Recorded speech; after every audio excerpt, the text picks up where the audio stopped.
Cam, we did it. We made 10 videos in a row. We're pretty much as big as the Vlogbrothers now. Like, I should probably start on my young adult novel right now.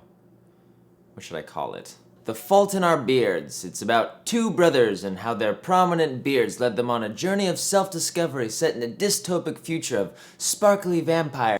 I'm pre-ordering my Tesla right now. Like, oh, so much money. So much money. Dude, it's interesting that you're talking about living in our imaginations, because I honestly feel like I live less in my imagination now as an adult than I did when I was a kid. For example, when I was a kid, I used to put myself to sleep by imagining that I was Wolverine and I was running around fighting a bunch of Sentinels. Now that I'm an adult, I'm as hairy as Wolverine, I don't have the adamantium claws, I don't have the healing factor, and I age like a regular person. When I jog, my knees are not what they used to be. There's a lot of like crunchy jiggling sounds. Honestly, that's why I like doing these videos with you. They let imagination back into my decision-making process for my life. I mean, if you think about it, imagination is probably the greatest source of historical ingenuity. I'm looking at you, bidet. Everyone knows that the bidet was invented by Napoleon Bonaparte at the Battle of Gettysburg while he was trying to think of a way to secure victory for the Allied forces. Thinking outside the box leads to victory, and water up your butt. Speaking of which, you mentioned mom in your last video. Mother's Day is coming up. Have you thought about what you're gonna get mom? I can't decide if I'm gonna get her a running on empty gift or like a real gift. For those of you who don't know, Running on Empty is a River Phoenix movie from the 80s. It's about this family that's always on the run from the law, and since they're always on the run, they're always poor, and since they're always poor, they can't ever buy gifts for each other, so they have to make each other gifts. When Cameron and I were young, we were pretty poor, so we were always encouraged to make each other gifts instead of buy each other gifts. But I'm an adult now, I have monies and a job, I should be able to buy my mom a Mom's Day gift. Well, I will, but as an ode to Mother's Day, let's do a little public doting on mom. First of all, kudos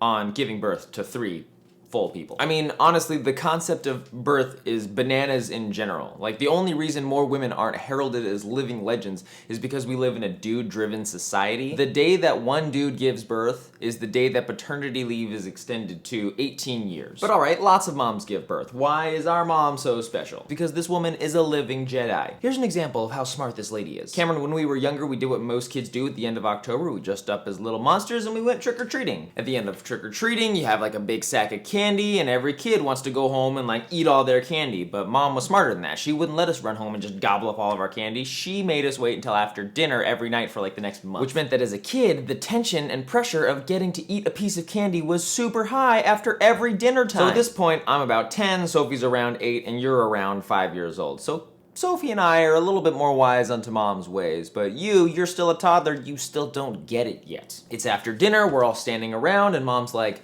are you guys ready for some candy? Sophie and I are obviously excited, but you are ecstatic. She's like, you ready for some candy? You want a piece of candy? And you're like shaking in your little diaper. You're so excited. And mom's staring at you the whole time, reaches up above the fridge, reaches into your Halloween bag, and pulls out a tiny box of raisins. Now, if you ask me, raisins are like the most boring candy ever. They're like nature's boogers. But because mom hyped you up so much, you were so excited, you had a victory. You got to eat a box of raisins and you were excited about it. You weren't chowing down on like 40 grams of sugar on some Snickers bar after dinner. You were eating raisins, dude, and you were excited about it. I mean, that kind of child psychology is amazing. Like, most people have a hard enough time talking to coworkers and stuff, and here is this woman just completely hook, line, and sinker leading this little boy into believing that a box of raisins is the most exciting thing that you've ever heard of. Not everyone is fortunate enough to have a good mom, but we were fortunate enough to have a great one. Don't forget about your mom this Mother's Day. It's coming up, it's on Sunday.